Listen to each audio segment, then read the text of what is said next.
Hong Kong दुनिया के सबसे मॉडर्न और डेवलप्ड शहरों में से एक। लेकिन इसी शहर के बीच कभी एक ऐसी जगह भी थी जहां कानून का कोई मतलब नहीं था। इस जगह का नाम था काओलून वॉल्ड सिटी।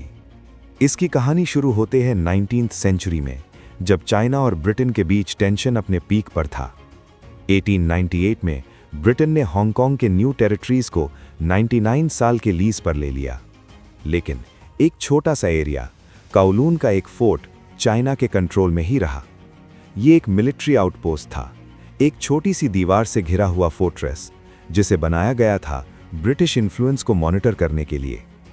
लेकिन जैसे जैसे टाइम बीता, ये जगह एक लीगल कंफ्यूजन बन गई। ब्रिटिश कहते थे ये चाइना का है, चाइना कहते थे हम कंट्रोल नहीं कर पा रहे, और इसी कंफ्यूजन ने जन्म दिया एक नो मैन्स लैंड को। वर्ल्ड वॉर 2 के दौरान जापानीज आर्मी ने इस फोर्ट की दीवारें तोड़ दीं और उसके बाद ये जगह बिल्कुल ओपन हो गई। 1940s के बाद जब चाइना में सिविल वॉर चल रहा था, हजारों रेफ्यूजीज हांगकांग भागने लगे और उनमें से कई लोग इस जगह पर बसने लगे। क्योंकि यहाँ कोई रूल नहीं था, कोई पुलिस नहीं थी, कोई टैक्स नहीं था, बस एक ही चीज थी, आजादी, या शायद एनार्की।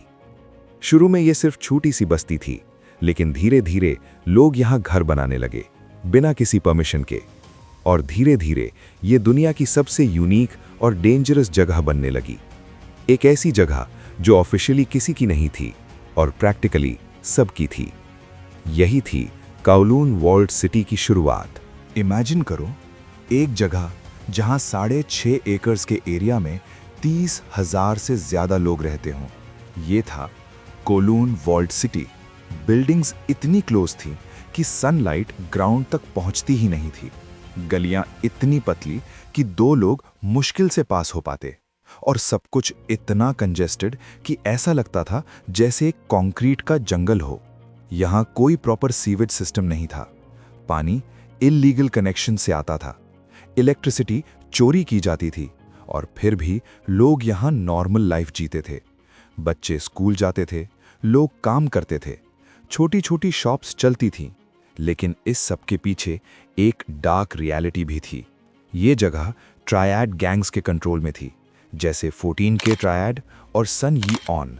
ये गैंग्स ड्रग्स, गैम्बलिंग, प्रोस्टिट्यूशन और इल्लीगल बिजनेसेस चलाते थे, और पुलिस वो यहाँ आती ही नहीं थी, क्योंकि ऑफिशियली ये जगह उनके ज्यूरिसडिक्शन में नहीं आती थी। डॉक्टर्स बिना लाइसेंस के ऑपरेशन करते थे, डेंटिस्ट्स बिना ट्रेनिंग के ट्रीटमेंट करते थे, और फिर भी लोग सरवाइव कर रहे थे। क्यों? क्योंकि बाहर की दुनिया में उनके पास कोई जगह नहीं थी। यहाँ कम से कम उन्हें एक छत मिलती थी, एक कम्युनिटी मिलती थी, और एक अजीब सी फ्रीडम। ये जगह डेंजरस थी, लेकिन लोगों के लिए ये घर भी थी। 1970s तक काओलून वॉल्ड सिटी दुनिया भर में बदनाम हो चुकी थी, क्राइम, ड्रग्स और इल्लीगल एक्टिविटीज की वजह से। ये जगह एक सिंबल बन गई थी लॉलेसनेस का। लेकिन अब सिचुएशन बदलने वाली थी। 1980s में ब्रिटेन और चाइना के बीच एक अग्रीमेंट हुआ हांगकांग का फ्यूचर डिसाइड करने के लिए, और इसी के साथ काओलून वॉल्ड सिटी पर भी ध्यान दिया गया। 1987 में फाइनली डिसीजन लिया गया, इस सिटी को तोड़ दिया जाएगा। गवर्नमेंट ने रेजिडेंट्स को कॉम्पनसेशन ऑफर किया और उन्हें रीलोकेट किया गया। लेकिन ये आसान नहीं था। कई लोग यहाँ से जाना नहीं चाहते थे, क्योंकि ये उनका घर था, उनकी जिंदगी थी। डेमोलिशन प्रोसेस 1993 में शुरू हुआ और 1994 तक पूरी सिटी मिटा दी गई। एक ऐसी जगह जो कभी दुनिया की सबसे डेंस और मिस्टीरियस सिटी थी, अब सिर्फ हिस्ट्री बन चुकी थी। आज जहां कभी काओलून वॉल्ड सिटी खड़ी थी, वहां एक ब्यूटीफुल पार्क है, Kowloon Walled City Park. Clean pathways, greenery, peaceful environment. कोई सोच भी नहीं सकता कि यहां कभी दुनिया का सबसे केओटिक शहर था, लेकिन इसका इंपैक्ट आज भी जिंदा है। मूवीज, गेम्स और डॉक्यूमेंट्रीज में काओलून का रेफरेंस मिलता है, जैसे साइबरपंक सिटीज का कॉन्सेप्ट या डिस्टोपियन वर्ल्ड्स। ये सब इंस्पायर्ड है काओलून से। आर्किटेक्ट्स और अर्बन प्लानर्स आज भी इस सिटी को स्टडी करते हैं, समझने के लिए कि जब रूल्स नहीं होते तो सोसाइटी कैसे इवॉल्व करती है।